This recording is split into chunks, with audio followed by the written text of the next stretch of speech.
Hello दोस्तों, आज की कहानी है एक महिला का संघर्ष।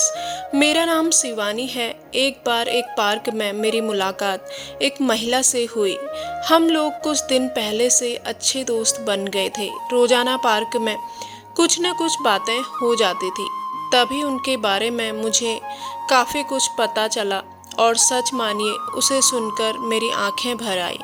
सिर्फ 18 साल की थी जब उनकी शादी एक ऐसे आदमी से करा दी गई जो लगभग 15 साल बड़ा था। शादी के 2 महीने बाद उसे पता चला कि उसका पति शराबी और उसकी कोई जॉब नहीं है। सच्चाई सामने आने के बाद वो हर रात उसके साथ मार पिटाई करता था और उसे अपने मायके से पैसे लाने के लिए मजबूर करता था।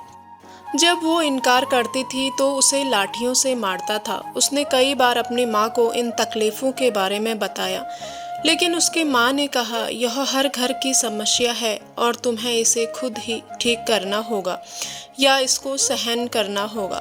उसकी सास उसके पति से भी बदतर थी और उसे केवल 2 समय का भोजन देती थी, घर का सारा काम करवाती थी और उस पे अत्याचार करती थी।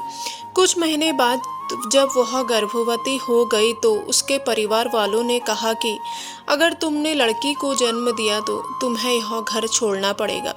दुर्भाग्य समझो या सौभाग्य, उसने एक लड़की को जन्म दिया।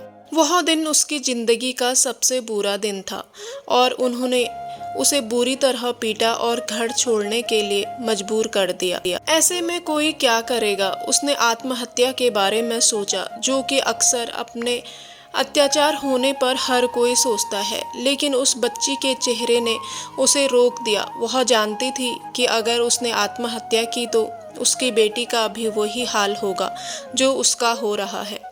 और उस दिन उसने ठान लिया कि वो अपनी बेटी को पढ़ाएगी और उसे सफल बनाने के लिए कड़ी मेहनत करेगी।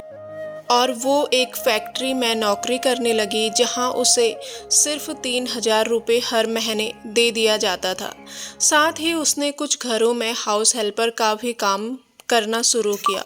रोजाना कम से कम 8 से 9 घंटे काम करना पड़ता था, जो जिससे उसके और उसके बच्चे के लिए पर्याप्त था।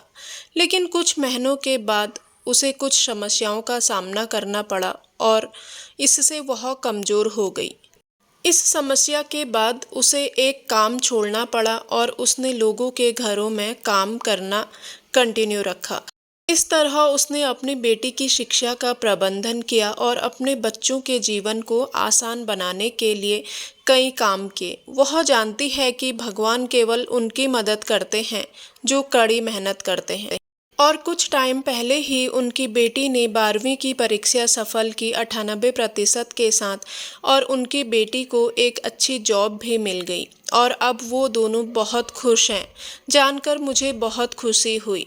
उसके पास अपनी बेटी के अलावा कुछ भी नहीं था और उसने अपने पति को छोड़ दिया और उसे कोई आइडिया नहीं था कि वह आगे क्या करेगी, लेकिन उसे खुद पर विश्वास था। दोस्तों, आजकल थोड़ी सी समस्या आई नहीं कि लोग हार मान लेते हैं, डिप्रेस्ड हो जाते हैं या अपने जीवन को ही समाप्त करने की सोचते हैं। हमें इस स्ट्रॉन्ग महिला के जीवन संघर्ष से प्रेरणा लेनी चाहिए और इस बात को स्वीकार करना चाहिए कि संघर्ष ही असली जीवन है।